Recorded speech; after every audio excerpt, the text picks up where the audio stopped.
I'm a stand for the future of the human being. And what I'm trying to tell people is there's no subconscious mind. Enlightenment is about getting out of fight or flight.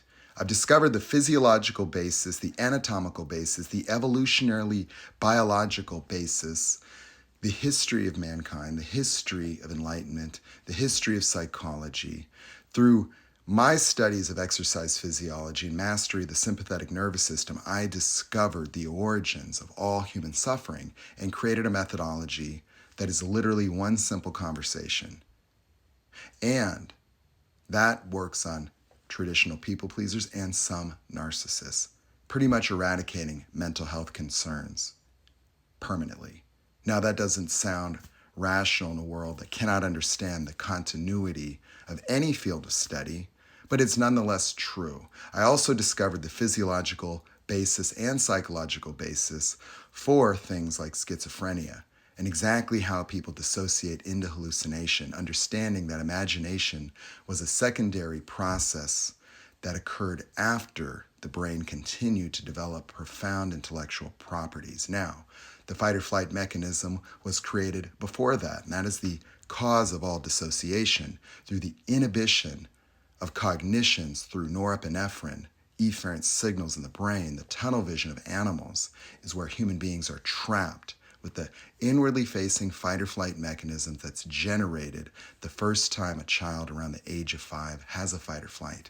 It takes the something's wrong here that causes animals to look in their environment for what the predatory threat might be, and the child reflects inward, noticing all the missing emotions that the anxiety and fear of fight or flight produces, misinterpreting those missings as the cause of something's wrong, creates a subjective state of consciousness affixated within the tunnel vision permanently, relegating the rest of human consciousness to what psychology calls subconscious. And if you want to experience a consciousness breakthrough into a new domain, that's what I've developed. Schizophrenia, I'll cure that with medicine.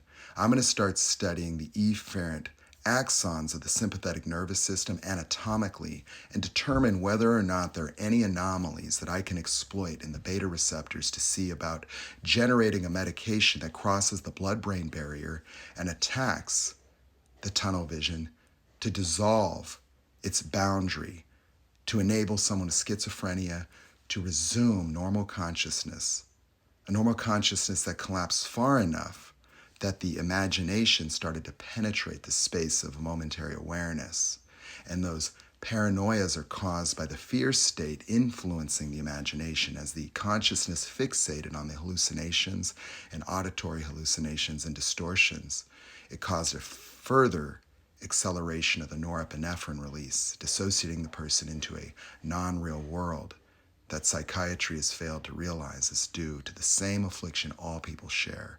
Narcissists, they have this fight or flight reaction in the crib, retaining the emotionality of young babies, a reactionary reflective emotion that creates a bonding with the mother by responding with negative emotions to the mother's negative emotions, corralling her into a positive affect by rewarding her with happiness as the baby is helpless, needing the mother to live. Those short duration emotions continue to collect the attention.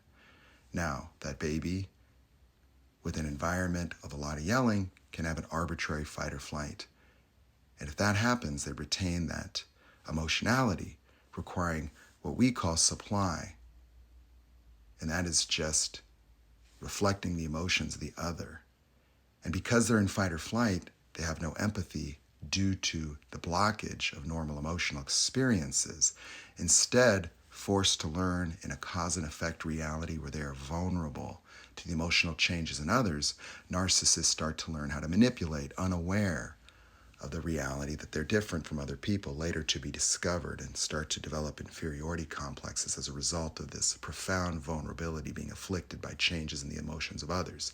The narcissistic injury is due to the formless expression of a fight or flight reaction resultant from a lack of cognition, and so the child will have an outwardly reflected reaction as opposed to the inwardly reflected reaction of people pleasers, giving a power imbalance in societies where people pleasers may have more intelligence or ability to understand. However, they react with feelings of not good enough, giving a leadership advantage to the narcissist who has an outwardly expressed fight or flight reaction, creating a power imbalance in a society run by sociopathies. And so that is going to be my contribution to the field of psychology. And people can't understand how someone can do that without ever reading a book in psychology, because I don't need to read the books. I can rewrite them, and I can demonstrate all the psychology a person would need on one piece of paper. Let go of the triggers, break yourself out of fight or flight permanently, experience a consciousness breakthrough that turns your mind into an epiphany machine, restoring you to a consciousness that predated language, one where the human experience was merely just the experience of an external reality, where we failed to realize that the external reality we experience outside was already in our head. The genesis of me in spoken language created this sense of segregation where we would go in on ourselves and needing to create a voice to embody going in, we would be using our profound imagination to try to search for the something's wrong, the misinterpreted fight or flight, condemning people to suffer in an inescapable paradigm where the suffering state requires the genesis of an illusory future, a someday future where you're perfect, because the fear the child experienced was so high that the only thing they thought they could be or become to prevent this horrible feeling that created an abandonment anxiety, as the safety and security the child had around the parents was obliterated by the fight or flight mechanism, would be to be perfect, a perfect future to live into that we keep chasing like a carrot as we destroy our planet, fueled by adrenaline, chasing the are we there yet, until everything falls apart. Well, I don't want it to fall apart. I've experienced the entirety of my own consciousness. I had to pull myself out of the rubble, and I came back with a new model of understanding the mind, one that used my advanced understanding of physiology, looking at evolutionary biology, animal psychology, the history of enlightenment. And it makes sense that meditation would cause a consciousness breakthrough when you're relaxing the sympathetic nervous system, the parasympathetic activates. That's why you can dream at night, the parasympathetic, without the constraints and boundaries of fear, enveloping 35 or 40 reactionary dynamics, putting you in black and white thinking, where everything is yes or no. Everything is, if I do this, I'm getting used. If I say no, it's conflict. And so these emotional dynamics make every decision for you, relegating you to patterns of behavior, not consciousness, but consciousness only experienced within the boundaries of fight or flight. Fight or flight reactions were not intended to sustain emotions that would cause the chemical imbalances, because sadness, being trapped in the original moment of the subjective dissociation, causes the genesis of a trigger called something's wrong with me, which creates sadness. Something's wrong with me creates sadness. As a person tries to fight their way out of this, the consciousness reduces, causing further depression.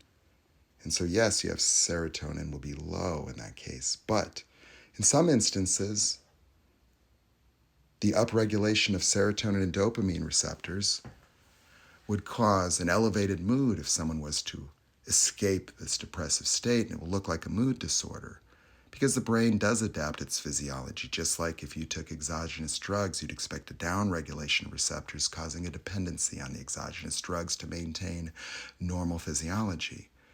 And so mood disorders could be explained simply as people who escaped a depression and then had an elevated mood.